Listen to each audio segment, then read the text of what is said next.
Dando sequência ao nosso segundo dia de workshop, vamos receber agora o professor Dr. Jadson de Moura.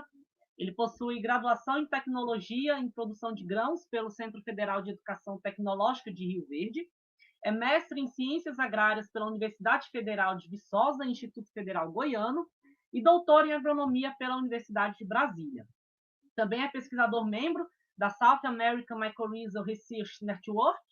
Atualmente, ele é professor titular e coordenador de pesquisa, pós-graduação e assuntos internacionais da Faculdade Evangélica de Goianésia e pós-doutorando em Ciências Ambientais pelo Programa de Pós-Graduação em Sociedade, Tecnologia e Meio Ambiente da Universidade Evangélica de Goiás.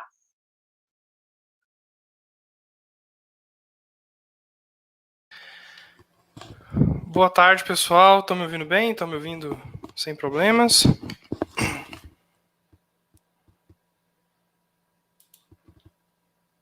Bom, estou sem feedback. Não sei se estão me ouvindo ou não. Tá tudo ok, já? Tudo ótimo. Bom, primeiro gostaria de agradecer o convite, né, de vir cá dividir um pouco da nossa experiência, do que a gente tem feito aqui na Faculdade Evangélica, dos nossos conhecimentos, tá?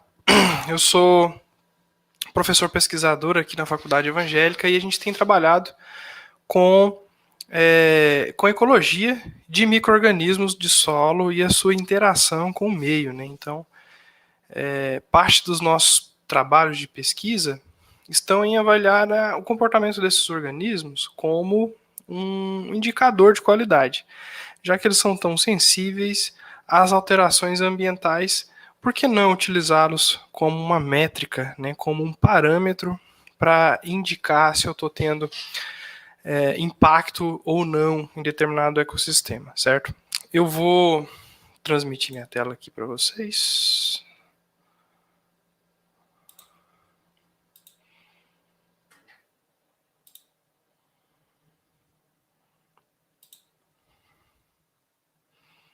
Bom,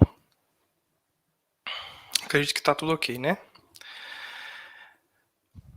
Bom, pessoal, como eu estava explicando para vocês, eu sou professor aqui na faculdade e gerencio um grupo de pesquisa, né, chamado SEDIUM, um grupo de pesquisa em solos, ecologia e dinâmica da matéria orgânica. E a gente tem trabalhado muito com essa questão de ecologia de cerrado, com foco em micro-organismos e sua resposta ecológica a alterações ambientais. Temos essa linha de pesquisa aí bem intensa e a gente tem tido até um sucesso em produção científica de qualidade em relação aos dados que a gente tem levantado aqui, tá? Então, o que eu vou explicar para vocês, o que eu vou tentar falar na fala de vocês. Inclusive, se tiver perguntas, podem jogar no chat e a gente vai tentar sanar na medida do possível. E se eu não souber responder, pode ser também uma possível pergunta para se tornar um projeto de pesquisa futuro, né? Então, para entender a relação dos micro-organismos com a qualidade do solo e como a gente pode utilizá-los como parâmetro, como métrica, aferir uma medição de comportamento como um bioindicador de qualidade, a gente tem que entender primeiro onde dentro de um ecossistema, onde dentro da ecologia, que esses organismos se encontram, atuam e interagem com outros meios, né? Então a ecologia é esse estudo, né? Ecos, casa, logia, estudo da casa, que se destina a estudar, né, investigar as interações de indivíduos que vivem no local e o próprio local. Então, quando a gente fala ecologia, estudo da casa, né, imagine a casa como um ambiente, a sua casa. Né? O que é a sua casa? A sua casa são as paredes, são os móveis, são os eletrodomésticos, é o quintal, né, são as plantas do jardim, é o telhado e, principalmente, é quem vive nela. Então, a ecologia estuda o comportamento de quem vive nessa casa em relação à própria casa, à própria estrutura. Então, nós temos componentes bióticos e abióticos dentro de um ecossistema. Os componentes bióticos são todos aqueles indivíduos, aqueles atores vivos. Se tratando então de micro-organismos de solo, nós temos aqui fungos, nós temos bactérias, nós temos protozoários. Todos são indivíduos vivos que vão responder a alterações que vão acontecer nesse meio, né? E se tratando de solo, de meio ambiente, o que nós temos como componentes abióticos seriam as próprias partículas de solo, os nutrientes, a matéria orgânica, tudo isso entraria como componente abiótico. A função, então, desses indivíduos dentro de um ecossistema, né, porque quando eu falo ecossistema, mais uma vez estou falando de casa, né, que seria aquele ambiente, e sistema seria, então, essa interação entre esses indivíduos, esses atores. E aí eu tenho diversos organismos que têm funções fundamentais na manutenção da vida em ambientes naturais. Então, quando a gente vê uma floresta, um cerrado, por exemplo, que é a nossa paixão aqui, a gente costuma olhar só da maneira mais macro, né, vendo ali planta, solo, ambiente. Mas a gente tem que observar que existem uma série de componentes, atores que estão ali envolvidos, fazendo com que aquele ecossistema se mantenha vivo e estável.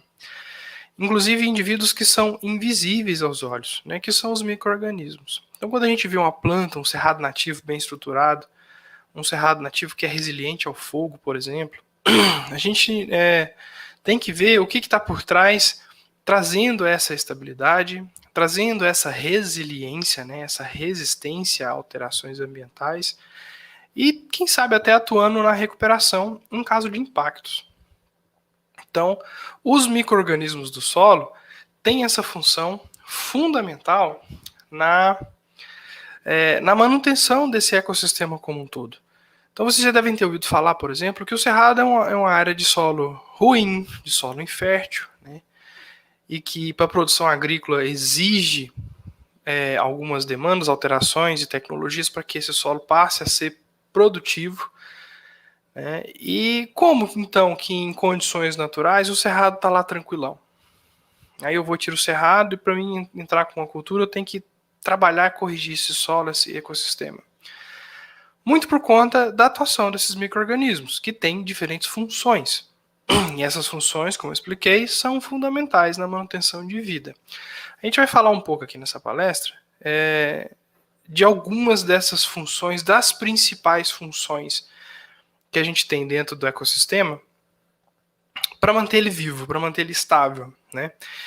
Por que a gente precisa entender essas funções? Porque é com elas que a gente vai, por exemplo, quantificar e qualificar para servir como um bioindicador de algum impacto ambiental que esse ecossistema possa ter sofrido. Então, se eu entendo determinada função e vejo que ela deveria estar atuando de determinada maneira e não está, é porque alguma coisa interrompeu esse ciclo. E o que foi essa coisa? Provavelmente é um impacto. Né? Então a gente consegue mensurar através da quantificação dessas funções o impacto que aconteceu. E aí entra um termo muito interessante e fundamental para a manutenção da vida em ecossistemas naturais de maior complexidade, né? Ecossistemas que tenham maior biodiversidade, como florestas, como matas, o próprio cerrado, que é a redundância funcional. A redundância funcional é um fenômeno que pode ser explicado onde mais de um indivíduo dentro de um ecossistema exerce a mesma função. Por exemplo, a decomposição de matéria orgânica é uma função de responsabilidade dos fungos e micro-organismos decompositores. Né? São os organismos que vão pegar a matéria orgânica que estava morta, decompor, liberar todos os nutrientes que está nessa matéria orgânica para o solo, para que novas plantas possam absorver essa matéria orgânica e assim se nutrir. Então é o que acontece, por exemplo, quando a gente mexe com esterco curtido. A gente não pode pegar o esterco recém-produzido, aplicar ele numa horta e esperar que eu tenha resultados. Eu posso, inclusive, prejudicar a minha planta. Eu tenho que fazer o quê? Curtir ele antes. O que é isso? É deixar com que os organismos vão lá, quebre, decomponham essa matéria orgânica e disponibilizem os nutrientes que estavam ali na matéria orgânica para o solo. Essa decomposição ela é feita por fungos e bactérias, de diversos tipos, gêneros, espécies, e é uma função fundamental para a manutenção da vida em ecossistemas naturais. Por quê? Porque eu não tenho um aporte de nutrientes de maneira artificial, né? A gente não está colocando adubo lá. E as plantas precisam. Da onde vem esse nutriente? Vem, por exemplo, das folhas, das plantas que estão morrendo, de animais que morreram, de excrementos, enfim, de detritos, que vão ser depositados ali no solo. Os organismos, bactérias e fungos, vão decompor, vão disponibilizar esse nutriente e as plantas vivas vão absorver, formando então o que nós chamamos de ciclagem de nutriente. E essa planta vai crescer, se desenvolver, morrer, ser decomposta e virar nutriente novamente. Por isso, o ciclo, né?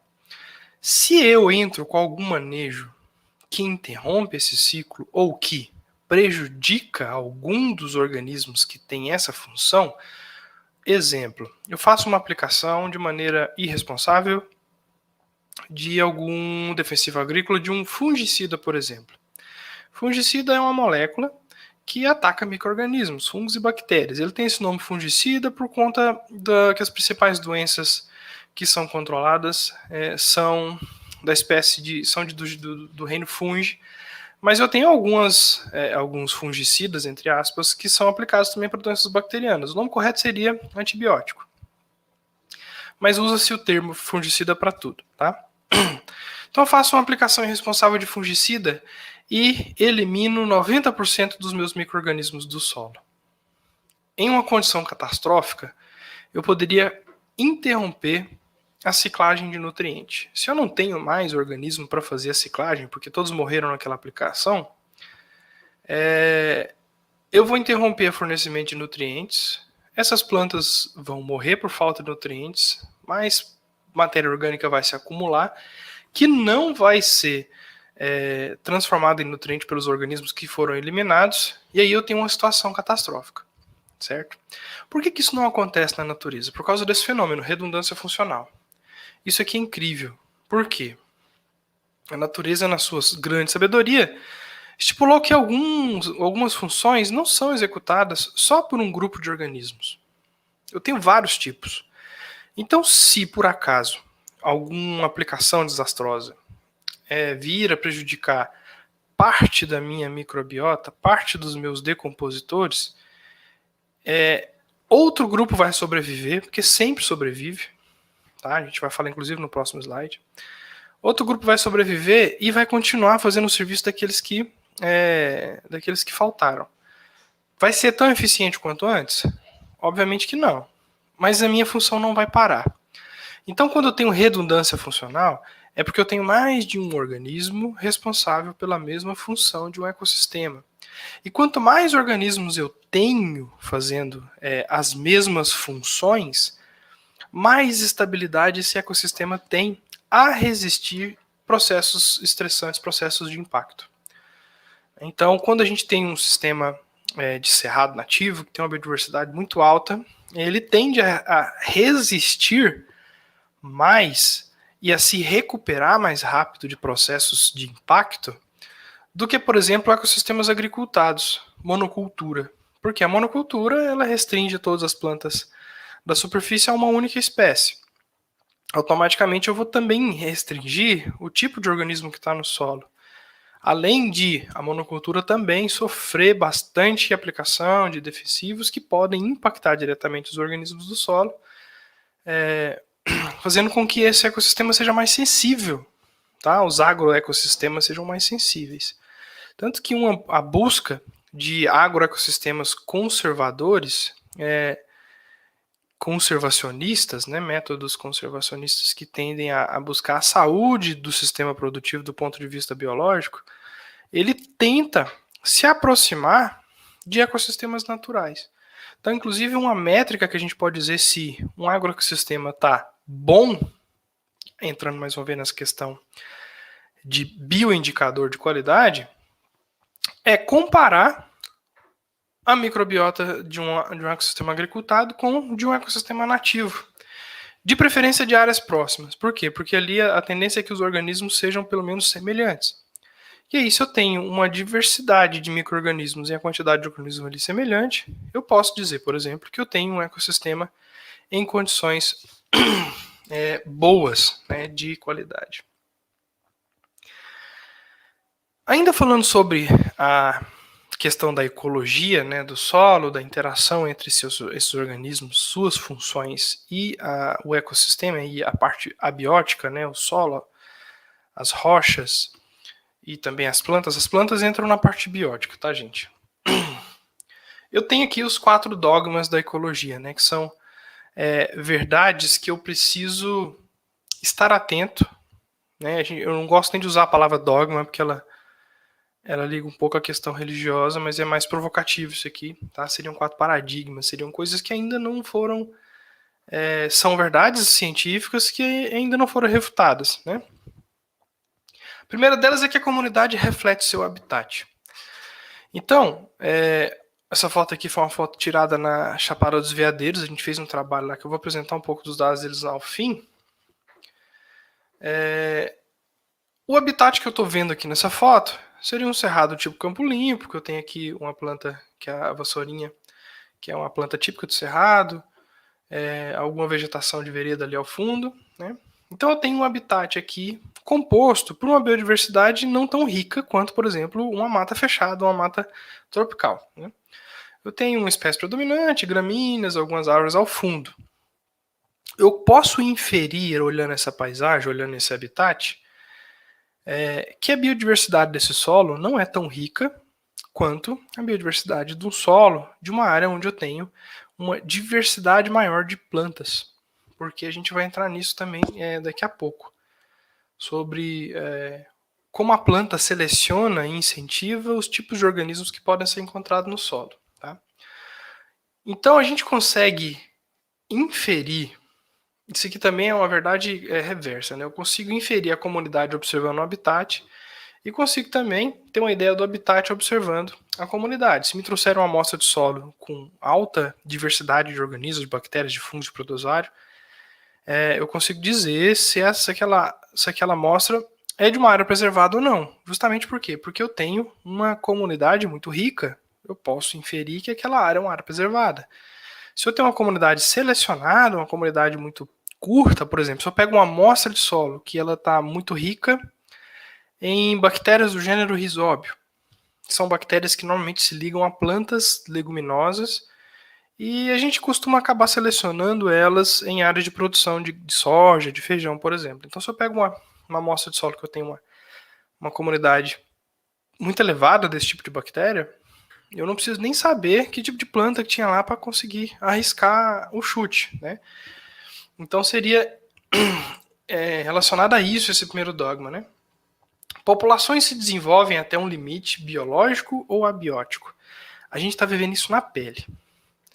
Toda população ela vai se desenvolver até que algo impeça esse desenvolvimento. Então, vamos ver o que a gente está passando aqui em condições de cerrado, por exemplo, com a introdução de uma espécie exótica, que é um javali, que tem causado muitos problemas aqui na nossa região. Então, esse javali ele foi trazido para cá, ele ganhou ganhou o campo, saiu, escapou, está se reproduzindo, né, e está começando a trazer problemas ecológicos. Por quê? Porque ele não é um animal desse nicho biológico, nem um animal desse ecossistema. O predador desse animal não existe aqui. A gente tem alguns animais que vão predar ele, mas não da maneira com que ele era predado em seu ambiente natural. E a gente tem uma oferta de alimentos muito grande aqui na região do Cerrado. Então, por conta da agricultura, esses animais eles estão tendo aqui nessa região uma condição de se multiplicar muito grande. Isso tem sido um problema, porque estão se multiplicando bastante e vão se multiplicar até que um limite aconteça. Que limite é esse? Se for um limite geográfico, pode ser a falta de alimento, ou seja, eles estão crescendo a um ponto em que não vai ter mais alimento para eles. Aí isso vai ser imposto a ele. A presença de um predador, né? Então, esses animais estão se multiplicando. A onça, por exemplo, pode vir a predar esse animal. E aí eu vou ter muito javali à disposição para a onça. A onça vai ficar tranquila. A tendência, inclusive, é que aconteça o quê? A população de onças comece a aumentar. Por quê? Porque eu tenho alimento demais. Então, a população de onças seria o limite dessa população. E aí a gente pode até inverter, né? A população de onça pode aumentar até um nível, já que está tudo bem para eles, vão se multiplicando, que comece a faltar o alimento, o javali. E aí a população de onças vai ser limitada por isso. Aí, com o tempo, esse ecossistema entra em equilíbrio, né? Quanto tempo isso leva? Centenas de milhares de anos. Até lá a gente vai ter um problema ecológico, que é os javalis soltos. O que normalmente quem tem se colocado como limite é o próprio homem, né? Já que é um animal exótico, em alguns casos é permitido pelo próprio IBAMA o controle, justamente pelos problemas ecológicos que eles trazem. Inclusive tem um estudo do pessoal da USP que tem acompanhado controladores de pegar os estômagos desses animais e ver o que eles estão se alimentando. Então, sempre que é abatido um grupo de javalis, os pesquisadores vão lá, pegam os estômagos e vê o que tem dentro. Tem de tudo, gente. De milho, de casca de árvore, até outros javalis. Então, é um animal que não tem nenhum nicho alimentar. Ele come de tudo. Isso é um problema grave, né? Então, por isso que a gente brincar com a alteração de ecossistema pode trazer esse problema complicado. Quanto maior a complexidade, maior a estabilidade. Aí a gente volta na questão da redundância funcional. Lembra que eu expliquei que, por exemplo, na lavoura de soja eu vou ter ali a predominância de bactérias do gênero Rhizóbio, que fazem uma função, que a gente vai falar daqui a pouquinho, que é a fixação biológica de nitrogênio. Eu vou lá e faço uma aplicação de fungicida, ao passo que no ar ao lado eu tenho um cerrado nativo, e aí bateu um vento e foi a deriva para lá. Aqui, na minha área agrícola, se dependendo do dano, eu vou acabar aí com uma porcentagem alta dos meus organismos, que podem, por exemplo, interromper a função de fixação biológica de nitrogênio e impactar diretamente na saúde das plantas que estão ali. Já no cerrado do lado, eu posso inclusive acabar com o mesmo grupo de organismos, mas por ter uma biodiversidade maior, eu posso ter organismos de outras classes que não morram com o ataque dessa molécula, desse fungicida, que vão continuar segurando as pontas até que aquele ecossistema se restabeleça novamente. Tá? Porque a tendência é sempre o equilíbrio. A microbiologia do solo, ela tem uma vantagem que ela se restabelece muito rápido, né? Então a gente tem recuperação em alguns meses, o que a gente não consegue ver, por exemplo, na flora. Vegetações demoram mais tempo para se restabelecer, em algumas situações nem voltam às condições semelhantes às anteriores antes do impacto. Então, quanto mais complexo é um sistema, mais estável ele é. Quanto mais atores, quanto mais redundância funcional eu tenho em um ecossistema, mais ele se recupera, mais estável ele é, mais ele consegue suportar condições de alterações estressantes ou de impactos causados pelo homem, né?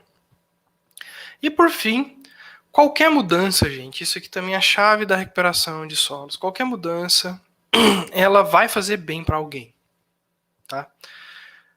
Quando a gente faz a aplicação de um fungicida no solo, não é pensando em destruir, ou no caso, vou aplicar um inseticida porque eu quero matar os insetos. A intenção não é essa. Acabo trazendo mais problemas do que às vezes benefícios dessas aplicações irresponsáveis. Mas como sempre tem alguém que vai se beneficiar de uma alteração, é baseado nisso que essas aplicações são feitas. Então, parte do princípio que entende-se que eu estou prejudicando uma parcela daquele ecossistema para beneficiar a outra. Desculpa, gente, vou tomar uma água que eu tô com cisco no radiador. Então, quando se faz uma aplicação de fungicida, é pensando em controlar a doença. Quando isso é feito, a planta se beneficia. Quando faz uma aplicação de inseticida, é pensando em controlar a praga. Quando faz isso, a planta se beneficia. Então, não importa qual seja a alteração ambiental, alguém vai se dar bem nisso. Acho que até o próximo slide mostra... Deixa eu ver aqui, acho que eu tenho uma tabela aqui que mostra essa. Essa aqui mostra que boa parte dos organismos do solo se beneficia com um tipo de substância que é encontrado no solo, na chamada rizosfera. Aliás, deixa eu explicar o que é rizosfera primeiro, depois a gente volta nessa tabela. Mas voltando então, se eu faço uma aplicação de algum produto químico, eu não vou atingir todos os indivíduos, todos os organismos daquele solo. Vai sobreviver alguém. E é nesse que sobrevivente é que a gente apoia na recuperação daquele ecossistema. Tá? Então, por exemplo, se eu aplico um fungicida que é direcionado para fungos, tá? Bactérias não vão ser atingidas. Quem vai manter a decomposição? Bactérias. O mesmo se for o inverso. Se eu atingir as bactérias, quem vai manter? Os fungos. Dentro das bactérias vai morrer todo mundo? Pouco provável. Vai sobrar alguma espécie, algum gênero que é resistente àquela aplicação. Ele é que vai se multiplicar e vai repovoar aquele solo, né? E aí a gente entra num conceito que é importante a gente entender para chegar naquela questão de parametrização, de utilizar os organismos como bioindicadores, né? Que é a rizosfera das plantas. Toda planta, na sua raiz, ela libera diversas substâncias no solo, tá? Que são utilizadas como alimento dos micro-organismos. Então, as bactérias elas começam a liberar, as plantas começam a liberar substâncias que nós chamamos de exudados, secreções, que vai chamar para próximo das raízes das plantas esses organismos. Então, ecossistemas que eu tenho plantas diferentes, eu vou ter raízes diferentes, e eu vou ter substâncias diferentes também liberadas no solo, automaticamente eu vou ter uma biodiversidade de micro-organismos maior se alimentando dessas substâncias diferentes. Monocultivo, só tenho soja, só tenho raiz de soja, só vou ter liberação de substâncias do pé de soja e só vou atrair para ali bactérias e fungos que sejam adaptados ou selecionados à soja. Então, quanto mais plantas eu tenho nessa área, mais rica é a minha rizosfera. E a rizosfera, aqui tem uma micrografia, né, do que seria uma raiz de planta e próximo delas colônias de bactérias e fungos, né? E essa minha rizosfera, essa liberação de organismos, de substâncias, ela varia de acordo com a condição que a planta se encontra. E aí entra aquela questão que eu falei de usar de bioindicador. Essas substâncias liberadas são uma excelente maneira de comunicação entre plantas e organismos. Eu tenho alguns organismos que ajudam as plantas, eu vou até falar deles aqui daqui a pouco, são as funções, né? Bactérias fixadoras de nitrogênio, fungos micorrízicos, bactérias e fungos solubilizadores de fosfato, né? Então eles vão lá e ajudam a planta a se nutrir, absorver nutrientes, enfim. Eu tenho uma série de outras bactérias que vão atuar combatendo ataques de doenças, né, que podem ser utilizados como bioinsumos, outros que vão auxiliar a planta até a resistir a estresse hídrico, por exemplo, enfim. Mas como que a planta avisa para o organismo que ela precisa de ajuda? Como que é essa comunicação?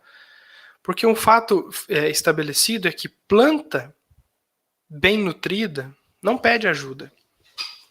Uma planta que está numa condição onde ela tem água, que ela tem nutriente, ela não se comunica com os organismos. E aí eu perco toda essa questão, ou melhor, isso pode ser utilizado como parâmetro de bioindicador. Se eu tenho uma baixa atividade microbiana, em uma condição de solos super fertilizados, quer dizer que a planta está basicamente independente da ação dos organismos companheiros.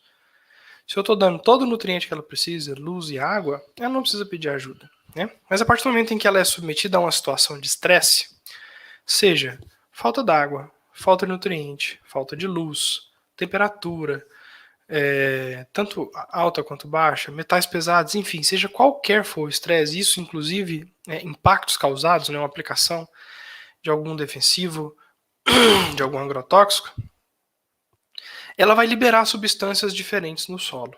Essas substâncias é que chamam o grito de socorro da planta. Então, quando ela está com falta de nitrogênio, ela libera uma substância que chama bactérias fixadoras de nitrogênio. Se ela está com falta de fósforo, ela libera substâncias que chama fungos micorrízicos ou organismos solubilizadores. Se ela está com falta d'água, ela vai chamar outro tipo de organismo. E com base nessa população que a gente avalia, eu consigo dizer, por exemplo, se aquele ecossistema está sofrendo impacto.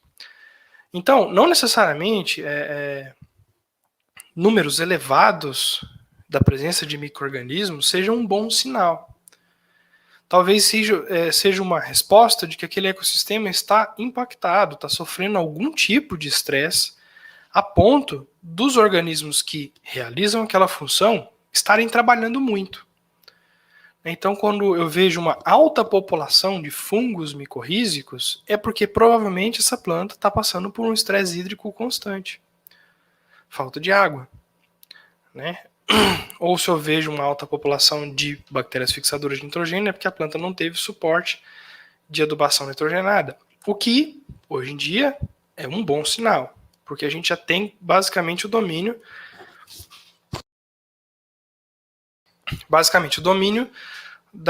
do uso de bactérias para nutrição de nitrogênio em soja, por exemplo. Então não podemos aplicar fertilizante nitrogenado em soja mais. Isso é uma irresponsabilidade sem fim. Já que temos bactérias que fazem o mesmo serviço, com impacto ambiental zero e com custo zero, que é importantíssimo. Não adianta a gente chegar para um produtor rural, propor uma alteração de manejo, uma mudança de comportamento, para uma prática ambientalmente menos impactante, sem que isso esteja aliado a um ganho financeiro ou uma redução de custos. A gente não vai conseguir abordar o produtor, não vai conseguir abordar essa alteração de cultura sem que isso tenha alguma relação com redução de custo financeiro. E o uso de bactérias fixadoras de nitrogênio na soja é o melhor de todos os mundos. A gente vai falar até um pouquinho depois. Então, essas substâncias liberadas no solo são um principal meio de comunicação entre os organismos e a planta, né? Que só mostra que essa exudação de substâncias também varia entre planta, entre espécies, entre até variedades. Então a gente não consegue dizer, por exemplo, que milho libera mais substâncias no solo do que soja, ou assim por diante. Por quê? Porque isso varia de acordo, eu tenho que investigar caso a caso, né? O autor investigou 3 culturas, sorgo, ragi e crotalária. Ragi é um cereal, e verificou a quantidade de substâncias liberadas no solo que são usadas de alimento por esses organismos, né? É uma das métricas de atividade. Então, por exemplo, sorgo e ragi são gramíneas. Então, sorgo eu tenho um aumento de 38, um pico de 44 aos 30 dias, e depois cai para 27. Já o ragi eu tenho só uma queda, 19, 16, 14. E a crotalária aqui no meio também, uma queda, né? 31, 22, 19. Só para mostrar que não tem um padrão entre plantas, né? E todo organismo do solo gosta dessa região, dessa rizosfera, né? Dessa área próxima das raízes das plantas? Não necessariamente. Né? Que esse autor investigou a quantidade de organismos, né? Bactérias, actinomicetos, fungos, protozoários, algas, em solo rizosférico, que é aquele solo perto da raiz, e em solo livre, que é o solo longe da raiz, né? De modo geral, todos os organismos estão em maior quantidade em solo rizosférico, com exceção das algas, né? Algas são bactérias, as microalgas, são bactérias que têm a capacidade de realizar fotossíntese, e elas não gostam de solo rizosférico, por motivo de não precisar. O solo rizosférico é ali uma região de muita concorrência, de muita multidão ali saindo tapa pelos alimentos que as plantas estão liberando, e ela não precisa, já que ela faz fotossíntese, né? Então ela prefere áreas sem plantas. Isso é bom ou ruim? Isso é bom. Você vê como a natureza, ela dá seu jeito, né? Tem o filme Jurassic Park, tem uma situação muito boa que a natureza dá um jeito. Imagina você uma área erodida, uma área que foi usada como pastagem, está degradada, o produtor rural nunca jogou adubo, nunca cuidou, nunca reformou aquela pastagem, e só retirando, chegou um momento em que ela entra em colapso. O que seria o colapso? O solo perde a capacidade de sustentar a vida. né? Essa capacidade de sustentar a vida é uma soma de atributos químicos do solo, como os nutrientes, a CTC, de atributos biológicos, como atividade microbiana, matéria orgânica, e da própria capacidade do solo em desenvolver vida, plantas crescerem, né? Se eu acabo com o nutriente, se eu acabo com a matéria orgânica daquele solo, plantas não têm de onde tirar nutrição para viver e aquele solo acaba se erodindo.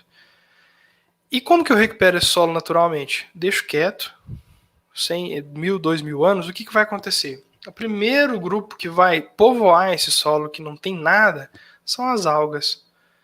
Porque eles não precisam de plantas, eles nem gostam de plantas. Então, se multiplicar lá, vão crescer, vão fazer fotossíntese, vão se multiplicar e vão morrer. A partir do momento em que eles vão morrer, eles vão começar a aumentar o aporte de matéria orgânica naquele solo. Logo vem bactérias e fungos que vão decompor aquela matéria orgânica, que vão liberar nutriente. Logo vem plantas que vão repovoar. Então, é um processo de recuperação natural de áreas degradadas. Mas o que precisa para isso acontecer? Não haver interferência humana. O que a gente tem em situações utópicas, né? Eu posso acelerar esse processo? Posso, eu vou lá e faço uma correção da área degradada, faço replantio, reflorestamento.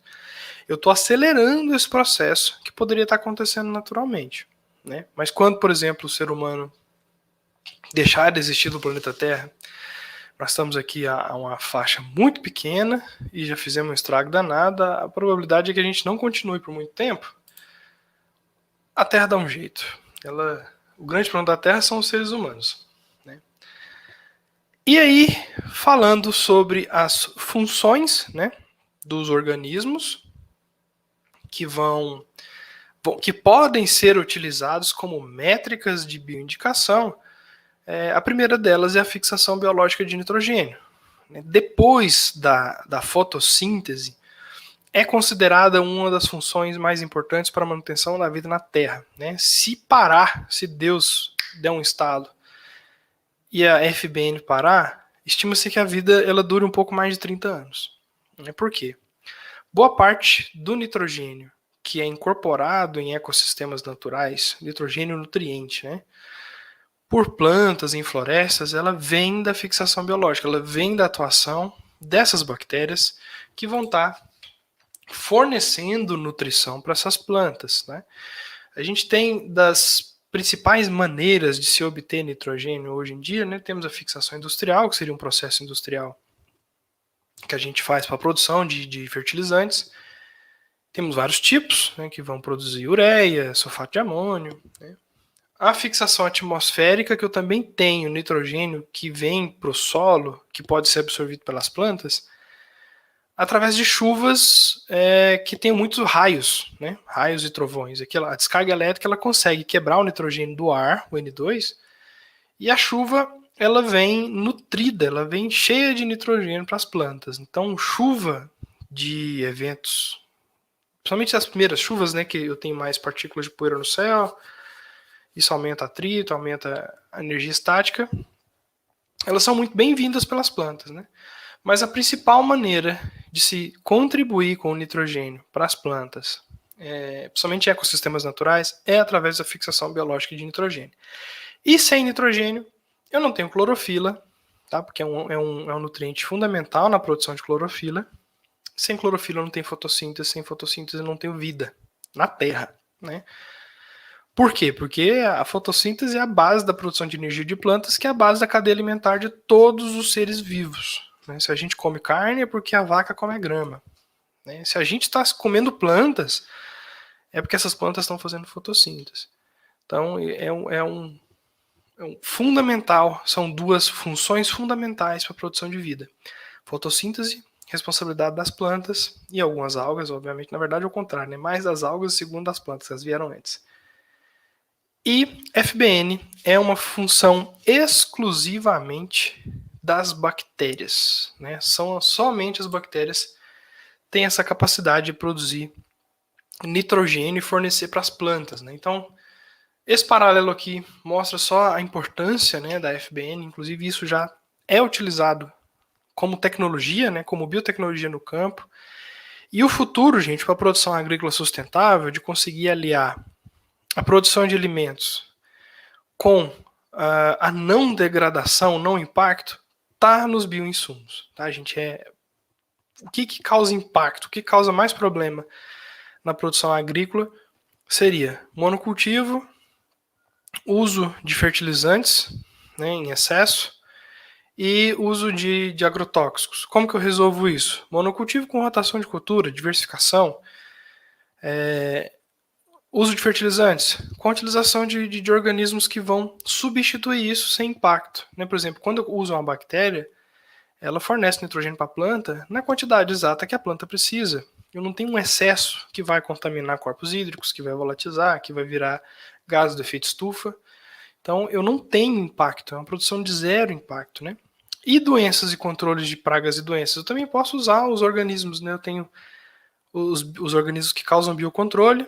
O mais famoso que a gente tem hoje em dia é o tricoderma, que vai estar predando, por exemplo, insetos, ou preda até doenças, né? O caso do Fitium, por exemplo, também o tricoderma consegue controlar, sem resíduos, sem impacto, né? Então, o futuro da produção sustentável, e é nesse caminho que a pesquisa tem andado, gente. Ainda bem que há um consenso global que precisa se evoluir e descobrir, pesquisar mais coisas nessa área e ir abandonando aos poucos o uso de produtos químicos na agricultura. E a tendência é isso. É utópico, mas eu não acredito que. Na verdade, eu não acredito nem que seja utópico. Eu acredito que vai chegar esse momento. A ciência está indo nesse sentido. Principalmente porque esse tipo de técnica, além de ter toda a questão ambiental, ela traz uma redução de custo ou um aumento de produtividade, que é o que a gente precisa para convencer o produtor a estar usando, né?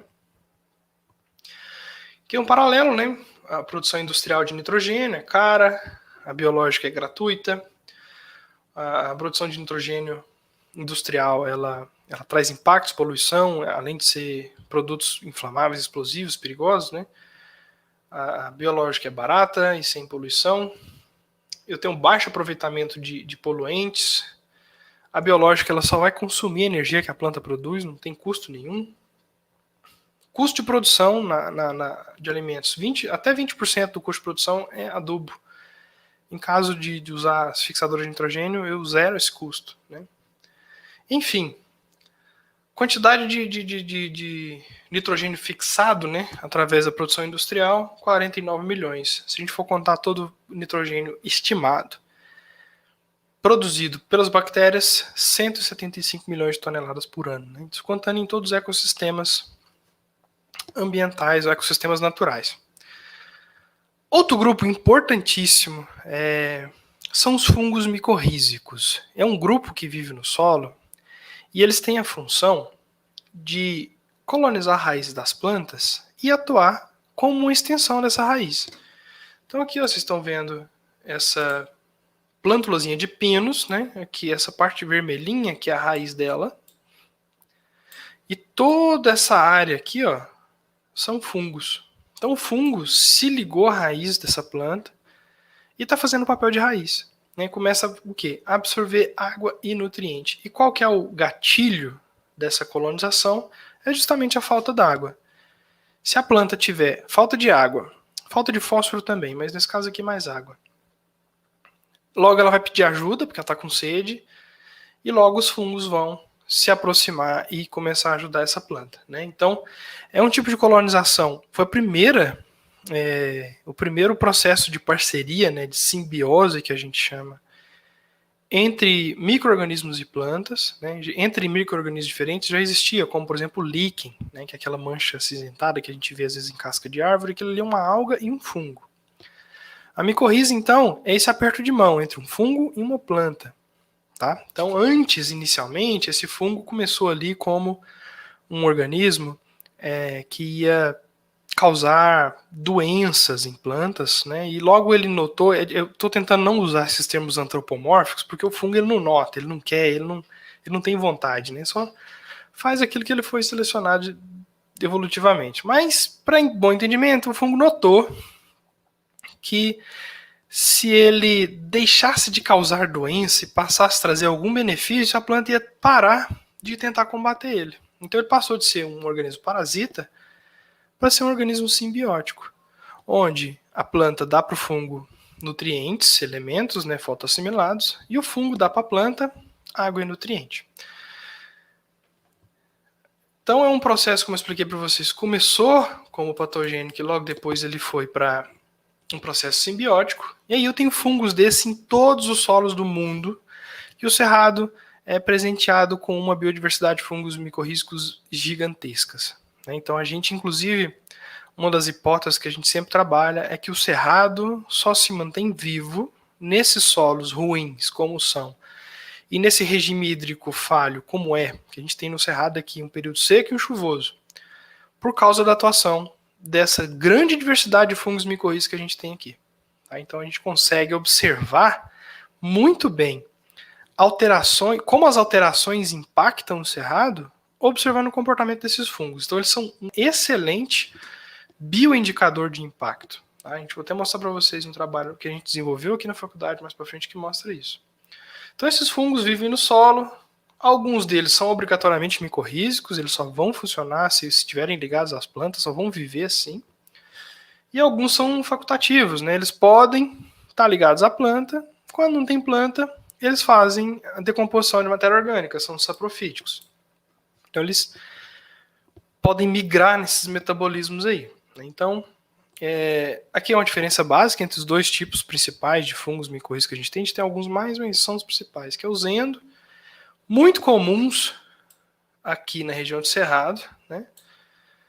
Que eles entram dentro da raiz, criam uma série de estruturas que a gente chama de arbúsculo, que é a estrutura que vai comunicar mesmo, né? Que olha, o fungo está entregando aqui água e nutriente direto à metabologia da planta, e a planta está dando fotossimilado direto para o fungo. E eu tenho um outro tipo aqui que é o ecto, né? Que só traz para próximo da raiz o elemento e a planta ainda tem que absorver e metabolizar. Né? Evolutivamente, acredita-se que o ecto veio antes do endo, né? Ele evoluiu para o endo. Embora existem algumas diferenças que a gente consegue observar, como por exemplo o fungo ectomicorrízico, eles formam cogumelos e se ligam à árvore somente. Alguns relatos aqui em Cerrado são poucos, a gente tem pouco ectomicorrízico aqui no Cerrado, tem alguns poucos artigos publicados. Um pesquisador na década de 70 que encontrou alguns fungos ecto aqui no Cerrado, inclusive ligado a pequi, ligado a pata de vaca, que é um arbusto, não é nem uma árvore. E eles normalmente formam cogumelos próximos às plantas, né? Então, se você vê um cogumelo, já não destrua ele, tá, gente? Você pode colher se for comestível, espalhar os esporos para ver se eles crescem mais, mas de modo geral eles desempenham um papel muito importante no ecossistema, que se eles não são micorrízicos, tá, eles vão estar ali fazendo a decomposição de matéria orgânica para ciclagem. Aqui em região de Cerrado, muitos são perigosos, tá? Muito cuidado mesmo. Então, os fungoendo, né? Eles colonizam 80% das plantas. Os fungos micorrízicos, 80% das plantas a gente pode olhar e vai ter um fungo. Inclusive, às vezes, o mesmo fungo coloniza plantas diferentes, fazendo com que eles se comuniquem. Acho que tem um slide lá para frente que vai falar disso, mas se não tiver, eu já vou adiantar agora. Que é um processo que a gente chama de quórum senso. É bem recente essa descoberta, o pessoal chama até de Wood Wide Web, passou no Fantástico esses dias. Seria como se as plantas conversassem, se as árvores conversassem. Isso aí para o pessoal da ecologia é um mundo, né? Porque traz tantas implicações, não só científicas, mas também filosóficas, que é até um caminho perigoso de se andar, né? Mas, de modo geral, então, as plantas conseguem se comunicar umas com as outras. Não é uma comunicação verbal, obviamente, né? Nem uma comunicação tão direta quanto seria quando outros animais. Mas seria uma comunicação mais primitiva, onde, por exemplo, a primeira planta, imagina uma floresta. A primeira planta sofre um ataque de praga, de inseto, de doença, seja lá qual for. A rizosfera dela, o solo, vai liberar aquelas substâncias. Lembra que eu falei que dependendo do tipo de estresse, as substâncias liberadas são diferentes. Esse fungo que está ligado a essa planta também vai liberar as mesmas substâncias, que ele vai funcionar como uma extensão da raiz. O que acontece é que às vezes esse fungo, esse mesmo, está ligado em várias árvores, fazendo uma rede. Né? Então ele vai ligando uma raiz em outra, em outra, em outra. E a partir do momento que a primeira começa a liberar substâncias, as outras, através do fungo, também vão sentir essa substância e vão começar a se preparar para o ataque. Então seria como se a primeira árvore estivesse avisando as demais. E aí, bem recente também, a gente teve um trabalho publicado ano passado que fala da ciclagem direta de organismos, de nutrientes, onde os fungos não estão esperando nem a planta morrer para decompor, para depois pegar o nutriente do solo e levar para a planta nova. Eles já podem fazer isso com a planta viva. A planta, por exemplo, ela está num ciclo mais fraco, ou às vezes o que aconteceu também no caso relatado. Eu tenho uma planta menor, uma árvore menor, no meio de uma floresta fechada. Essa planta não recebe a incidência de luz que as outras recebem. Como que ela produz elementos fotossíntese para se manter, para crescer e desenvolver? As árvores maiores vão passar nutrientes para a menor através dos fungos micorrízicos. As árvores maiores estão lá com a copa mais elevada, estão fazendo fotossíntese, estão estabelecidas, a menor vai poder crescer e se desenvolver até ter chance de poder fazer fotossíntese também e passar a nutrir árvores menores. Então, a função ecológica dos fungos micorrízicos, ela é uma importância tremenda. E eles são muito sensíveis. Qualquer coisa que eu faça no ambiente, eu quebro essa dinâmica. E aí eu consigo avaliar essa dinâmica, consigo medir essa dinâmica e utilizar isso como um bioindicador. Né? Aqui é só mais algumas figuras, eu vou dar uma acelerada, gente, porque senão a gente perde o tempo. Mas alguns fungos também dos ectomicorrízicos, que aqui são formadores de cogumelos, né? Então, eles colonizam basicamente florestas e árvores. Eles são bem mais comuns em regiões de clima temperado. Então, aqui na região do Brasil, a gente vai encontrar mais no sul e sudeste. Acredito, sinceramente, mas há pouca publicação, que eu deva ter uma comunidade de fungo ectos muito grande na Amazônia, que é uma região de floresta tropical. Não bate com o clima que eles mais se desenvolvem, mas a biodiversidade amazônica é tão grande que, com certeza, eu tenho alguma seleção de organismos que se adaptaram àquelas condições. Para a região de Cerrado, há algumas menções na literatura, inclusive parte do nosso trabalho aqui no CEDMO tem sido buscar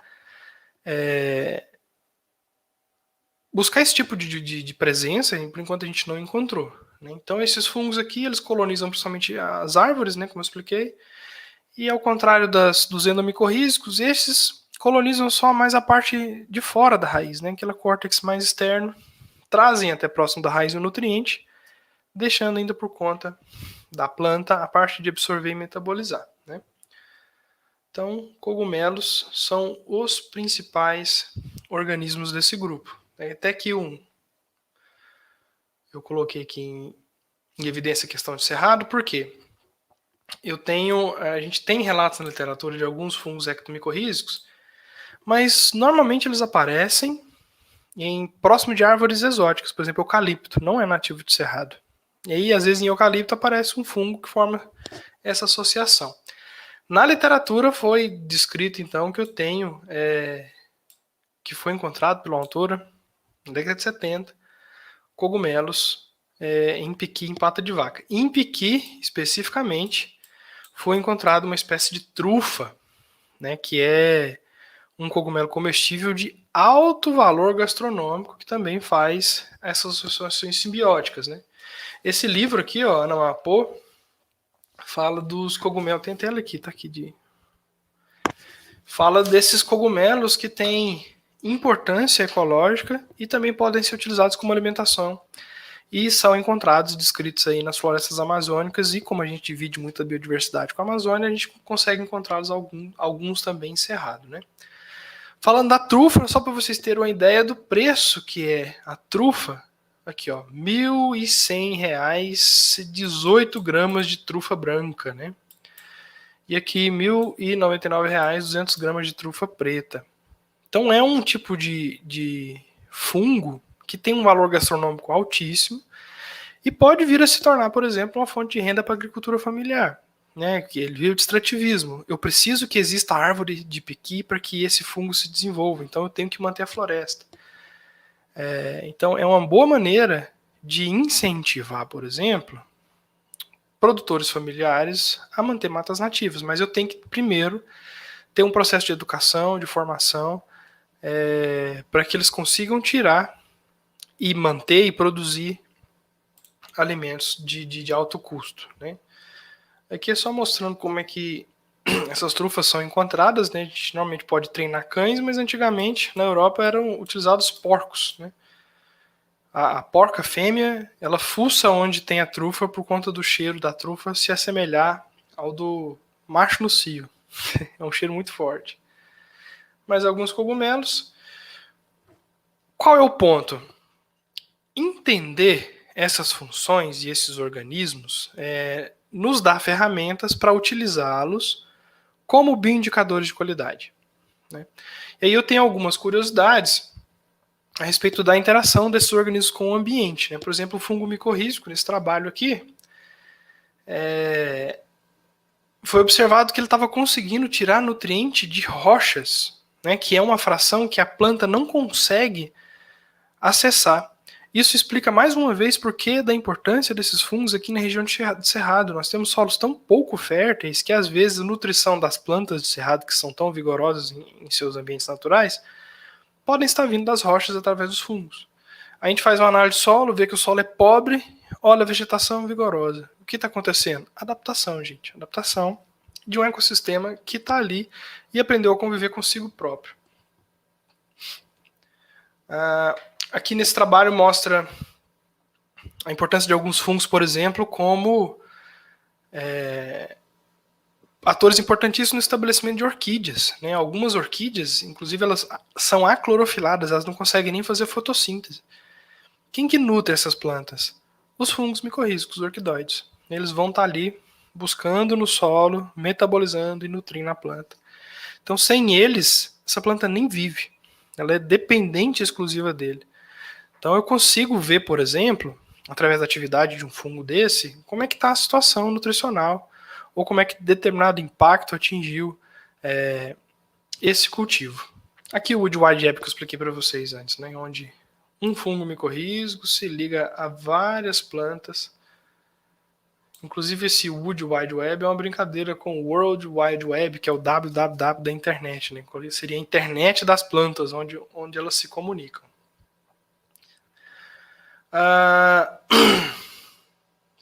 Serei bem breve nessa parte aqui, porque a gente acabou falando disso ao tratar, né, dos xenobióticos. O que são xenobióticos? Xenobiótico, a palavra tem origem grega, né, xeno ou xeno, quer dizer estrangeiro, diferente. Então, por exemplo, quando você vê uma palavra de xenofobia, é porque a pessoa sofreu xenofobia, porque ela sofreu algum ataque por ser de uma outra nação, de uma outra etnia, de uma outra religião. Então, por ser distante, né, o xeno seria isso, aquilo que é longe, aquilo que é distante. Então, xenobiótico é aquilo que é distante da vida. O que é distante da vida? O que é desconhecido da vida? São moléculas que são fabricadas, são artificiais. Então, não tem um pé de Roundup, um pé de herbicida. Também não tem uma rocha que eu vou minerar fungicida. Não é algo que eu encontro na natureza. Tudo isso são moléculas feitas pelo homem em laboratório que são tão impactantes justamente porque nenhum organismo da Terra teve exposto a isso antes e conseguiu se adaptar à sua presença. Como, por exemplo, já aconteceu, se eu for pegar uma outra substância natural, como enxofre, por exemplo, está na natureza, os organismos que vivem ali próximos já se adaptaram à sua presença. Então, eu fazer uma calda bordaleza, que usa muito enxofre, ela não vai ser tão impactante quanto eu usar, por exemplo, um fungicida químico. Por quê? Porque justamente o químico, a natureza nunca viu, logo, não existe organismo que seja resistente a ele. E aí, conforme eu vou aplicando com o tempo, vou selecionando organismos que passam a ser tolerantes a resistentes. Aí eu vou ter que usar outra molécula mais forte, assim por diante. Então, os xenobióticos são essas moléculas químicas que são tão impactantes justamente porque organismo nenhum no planeta está adaptado à sua presença. E aí eu tenho herbicidas, 60% dos xenobióticos, né, dos produtos utilizados na agricultura brasileira, seguido dos inseticidas, dos fungicidas, né? E aí a gente entra num ponto muito importante sobre bioindicadores, que seria isso aqui, ó, do tipo de dano que esses xenobióticos causam aos micro-organismos. Então, quando eu vou medir a atividade de um organismo do solo, já é 16 e eu vou ter que acelerar, gente. Quando eu vou medir a atividade de organismos do solo, eu posso ver se aquele organismo causou um dano em relação à quantidade de organismos totais. Então vamos supor que eu tinha 50 fungos e 50 bactérias. E aí eu apliquei um produto químico que foi lá e reduziu a população para 10 fungos e 10 bactérias, 90%. Né? Esse dano não é tão grave, que é um dano de quantidade, comparado a um dano qualitativo. Vamos supor que eu faça a aplicação de um produto que mate todos os fungos. Mesmo que sobre 50 bactérias, eu não tenho nenhum fungo mais. Então o dano qualitativo ele é muito mais difícil de ser recuperado. Porque a população de fungos que foi eliminada, se restabelecer, é muito mais difícil. Eu vou ter que trazer inóculo de outros locais, seja pelo vento, naturalmente, ou seja aplicado. Do que naquela situação onde eu matei muita coisa, mas sobrou 10%. Porque aqueles 10% vão se multiplicar e estabelecer novamente. Então, normalmente, o que acontece com fungicidas são danos qualitativos. Porque se eu estou aplicando um fungicida para corrigir ferrugem, por exemplo, de soja, ele vai atacar fungos. E aí eu posso eliminar muitos fungos diferentes, né? Do que um dano quantitativo, que acontece também, mas não é tão grave quanto o qualitativo. Aqui é só em relação aos tipos, né? Danos críticos, tolerados e negligenciáveis. E aqueles críticos é que o seu resultado dura até mais 60 dias, toleráveis de 30 a 60 e negligenciáveis de menos que 30. Isso aqui é uma métrica utilizada para colocar, por exemplo, se um produto é grave ou não. Aqui é só alguns trabalhos, né, que avaliam, por exemplo, os organismos como bioindicadores. Né? Esse trabalho aqui, feito por 1 milhão de autores, né? Olha só a quantidade. Até procurei para ver se não tinha meu nome aqui no meio, mas não tem. Estava vendo a questão do monitoramento de micro-organismos em água como bioindicador de qualidade. Né? Então, nesse caso aqui, o meu indicador seria organismos que não são, por exemplo, coliforme fecal. Eu tenho uma quantidade muito maior na água, quer dizer que eu tenho aquela água está poluída, né? Então eu tenho que olhar onde que está entrando esgoto, por exemplo, que é um indicador que eu tenho água de dejetos sendo misturado na água de consumo. Então, nesse caso, os micro-organismos são utilizados há muito tempo, e já está estabelecido como um bioindicador de qualidade. Né? Esse trabalho aqui publicado na Micro-Organismos também viu, em caso de derramamento de óleo, né, por exemplo, derramamento de petróleo, eu usar alguns micro-organismos indicadores também para avaliar se aquela água já está pronta para uso. Porque mesmo depois que eu faça a remoção, que eu faça aquela descontaminação mais bruta, eu posso ter ainda partes microscópicas de óleo que não são vistas, não são detectadas.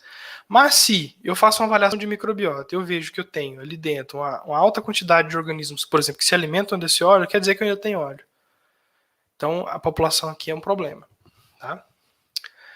Esse cara aqui avaliou a comunidade fúngica em relação ao avanço da urbanização. Também conseguiu verificar que em áreas urbanas, mesmo em áreas arborizadas, eu tenho uma população de fungos de solo muito pequena comparado a áreas nativas. Né?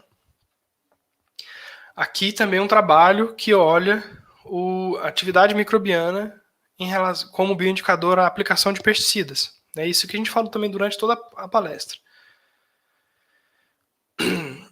Aqui ele avaliou a rotação de cultura e a cobertura do solo no plantio direto como também utilizando a atividade microbiana, tá, a partir da respiração microbiana, como indicador de qualidade, comparando também com ecossistemas nativos e mais impactados. Ele conseguiu traçar um parâmetro.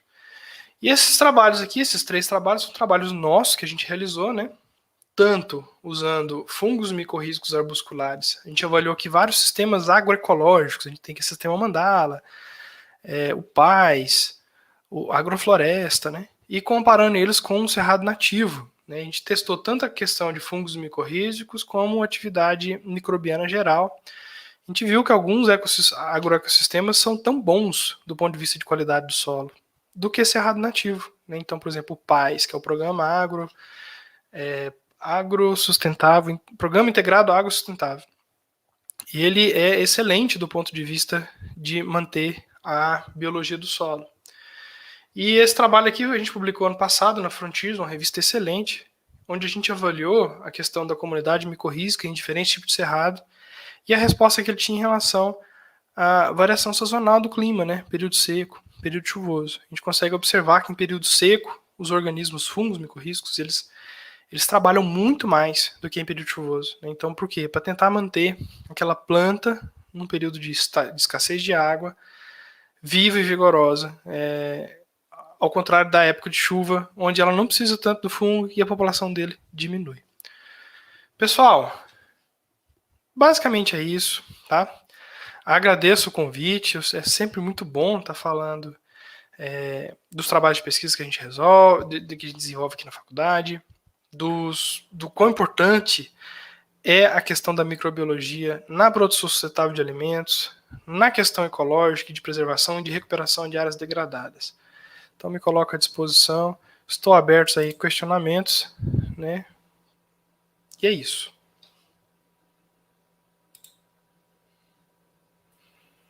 Bom, a gente tem algumas perguntas. O Gustavo Rodrigues, ele perguntou se é possível que alguma doença que afeta cães, tipo parvovírus, por exemplo, fique no solo do meu quintal? É possível.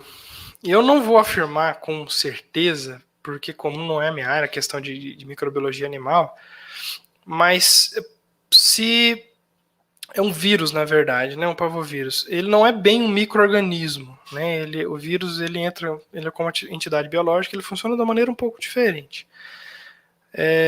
Pode ser que ele fique, se ele tiver um hospedeiro intermediário, se esse vírus, por exemplo, ficar em algum outro bicho, ele pode ficar ali o tempo que for necessário enquanto esse outro bicho estiver. Mas em ambiente puro, vírus normalmente não duram muito tempo. Tá? Eles são partículas virais e elas se degradam com o tempo. Agora, fungos e bactérias eles têm uma longevidade maior em locais, principalmente se eles tiverem um modo de vida alternativo, se for decompostor, saprofítico, aí ele fica um bom tempo. Está muda. Perdão.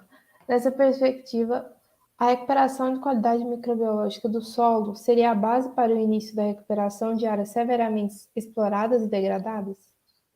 Exatamente. Os organismos eles são muito rápidos, né, no seu estabelecimento.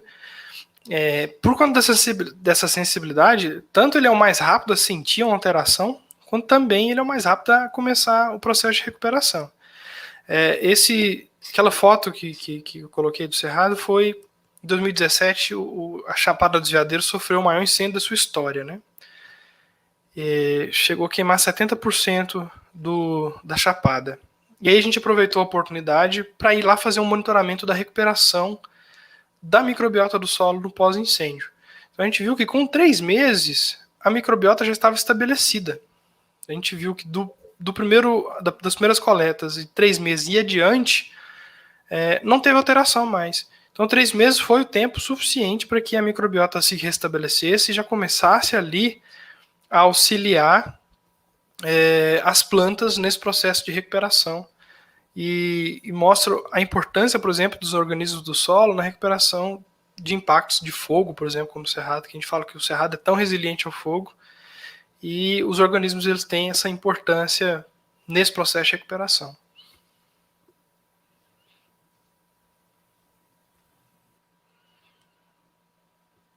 Professor Jadson, em nome do PED, agradecemos a sua contribuição ao segundo workshop do PED Ambiental e obrigada mesmo por abrilhantar o nosso workshop. Eu que agradeço a oportunidade e nos colocamos aqui à disposição, tanto o Grupo 7 quanto a Faculdade Evangélica de Goianésia, para o que for necessário, para que a gente puder contribuir. Obrigada. Até mais, pessoal. Muito obrigado.